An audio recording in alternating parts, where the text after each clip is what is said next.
প্ৰধানমন্ত্ৰী হিচাপে শপত গ্ৰহণ কৰাৰ পাছতে প্ৰধানমন্ত্ৰী নৰেন্দ্ৰ মোদীক লৈ সৰব হৈ পৰিছে আৰএছএছ প্ৰধান মোহন ভাগৱত। মোহন ভাগৱতে কৈছে প্ৰকৃত সেৱক কেতিয়াও অহংকাৰী নহয়। নিৰ্বাচনৰ প্ৰচাৰৰ সময়ত মৰ্যাদাক বিসৰ্জন দিছিল প্ৰধানমন্ত্ৰী মোদীয়ে। যিজন প্ৰধানমন্ত্ৰী মোদীয়ে আৰএছএছৰ সহায় লৈ 2014 চনত প্ৰধানমন্ত্ৰীৰ চিটখনত বহিছিল, সেইজন প্ৰধানমন্ত্ৰীৰ বাবে এতিয়া আৰএছএছ হৈ পৰিছে চকুৰ কুটা দাঁতৰ শাল। প্ৰধানমন্ত্ৰী মোদী আৰু বিজেপি আৰু আৰএছএছৰ মাজত এতিয়া আৰম্ভ হৈছে ভাঙোন। সমাজত বিভাজনৰ সৃষ্টি কৰা হৈছে, মিছা প্ৰচাৰ চলোৱা হৈছে। এবাৰ মোহন ভাগৱতে এই মন্তব্য কৰিছে নৰেন্দ্ৰ মোদীক উদ্দেশ্য কৰি। মোহন ভাগৱতে এই মন্তব্য কৰা পৰিলক্ষিত হৈছে। মোহন ভাগৱতে কৈছে সমাজত বিভাজনৰ সৃষ্টি কৰি মিছা প্ৰচাৰ চলাই দেশৰ গাদীখন, প্ৰধানমন্ত্ৰীৰ গাদীখন দখল কৰাৰ বাবে চেষ্টা কৰিছিল নৰেন্দ্ৰ মোদীয়ে। কিন্তু ভাৰতৰ জনতাই নৰেন্দ্ৰ মোদীৰ এই মিথ্যাচাৰ আৰু এই বিভাজনৰ ৰাজনীতি বুজি পাইছে, যাৰ বাবে একক সংখ্যা গৰিষ্ঠতা দূৰৰ কথা, মেজিক নাম্বাৰ অতিক্ৰম কৰাটো দূৰৰ কথা, এইবাৰ গ্ৰেছ মাৰ্কৰ দৰে সহায় ল'ব লগা হৈছে নীতিশ কুমাৰ আৰু চন্দ্ৰবাবু নাইডুৰ। সদ্য সমাপ্ত লোকসভা নিৰ্বাচনৰ ফলাফল ঘোষণাৰ পিছৰে পৰা অনুমান কৰা হৈছিল আৰু সেইটোৱেই এতিয়া ঘটিল। সোমবাৰে আৰএছএছৰ মুৰব্বী মোহন ভাগৱতে ক্ষোভ প্ৰকাশ কৰিছে। সংঘৰ মুৰব্বীগৰাকীয়ে নৰেন্দ্ৰ মোদী আৰু অমিত শ্বাহৰ নাম এবাৰো উল্লেখ নকৰিলে, কিন্তু বহুতেই বুজি পালে কাৰ পিনে তেওঁৰ আঙুলি। নাগপুৰত সংঘৰ মুখ্য কাৰ্যালয়ত মোহন ভাগৱতে ক'লে যে লোকসভা নিৰ্বাচনত প্ৰতিদ্বন্দ্বিতা কৰাটো কোনো যুদ্ধ নহয়।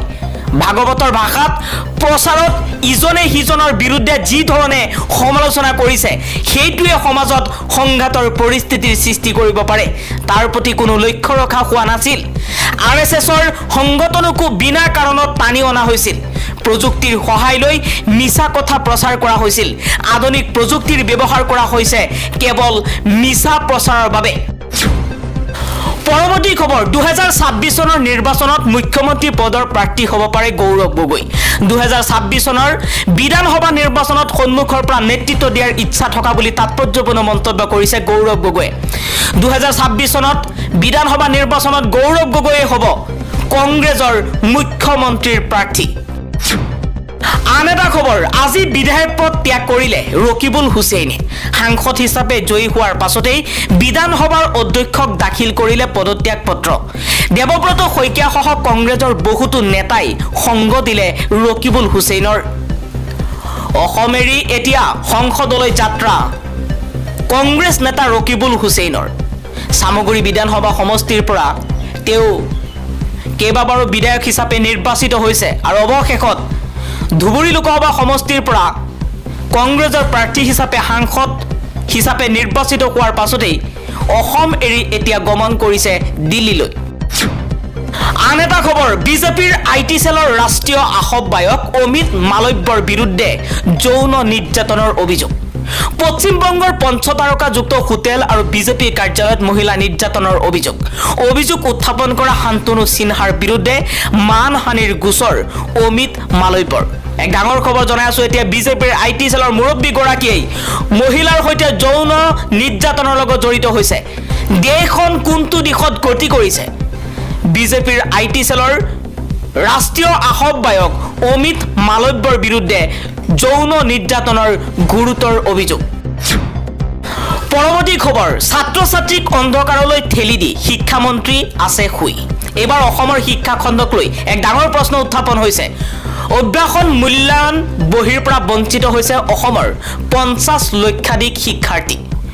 এবাৰ কংগ্ৰেছে অসম চৰকাৰৰ শিক্ষা বিভাগক লৈ এই মন্তব্য কৰা পৰিলক্ষিত হৈছে।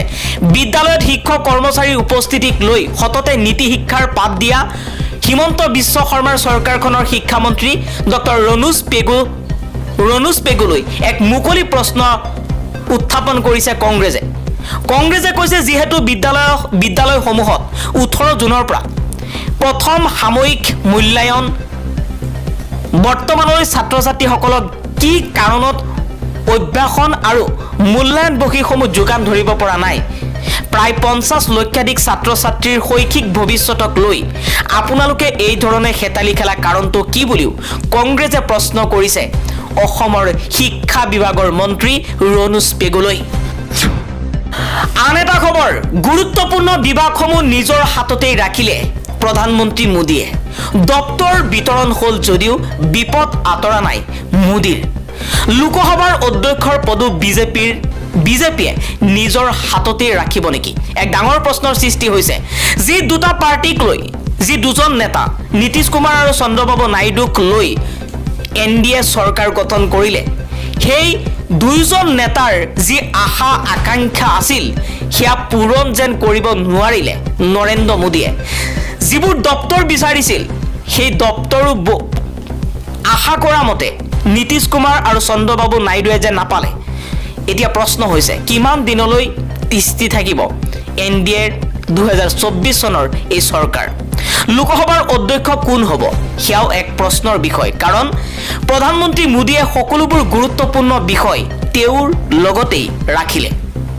নীতিশ কুমাৰ আৰু চন্দ্ৰবাবু নাইডুৰ হাতত লোকসভাৰ অধ্যক্ষৰ এই শাসনভাৰখন দিবনে নাই সেয়াও সময়তহে লক্ষণীয় হ'ব। পৰৱৰ্তী খবৰ, মণিপুৰ অশান্ত হৈ আছে আৰু প্ৰধানমন্ত্ৰী নৰেন্দ্ৰ মোদীয়ে মণিপুৰক লৈ এটা মাতো মাতা নাই। এটা বছৰে মণিপুৰে শান্তিৰ অপেক্ষাত আছে। এবছৰে কেন্দ্ৰীয় চৰকাৰে কোনো গুৰুত্ব প্ৰদান কৰা নাই। কেন্দ্ৰীয় চৰকাৰৰ বিৰুদ্ধে গৰজি উঠিছে RSS প্ৰধান মোহন ভাগৱত।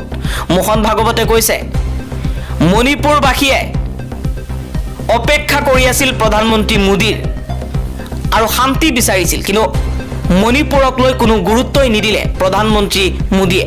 2024 চনত লোকসভা নিৰ্বাচনত মণিপুৰবাসীয়ে মোদীৰ বিৰুদ্ধে গৰজি উঠি দুয়োটাকৈ আসন কংগ্ৰেছক দিলে আৰু মণিপুৰবাসীয়ে যি আশা কৰিছিল সেই আশা যেন প্ৰধানমন্ত্ৰী মোদীৰ পৰা নাপালে, যাৰ বাবে মণিপুৰত বিজেপিৰ পৰিৱৰ্তে কংগ্ৰেছৰহে গুৰুত্ব বাঢ়িল।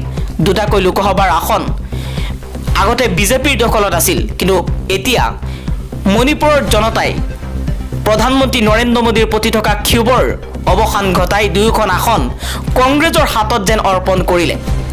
আৰু অৱশেষত মণিপুৰক লৈ মাত মাতিলে RSS প্ৰধান মোহন ভাগৱতে।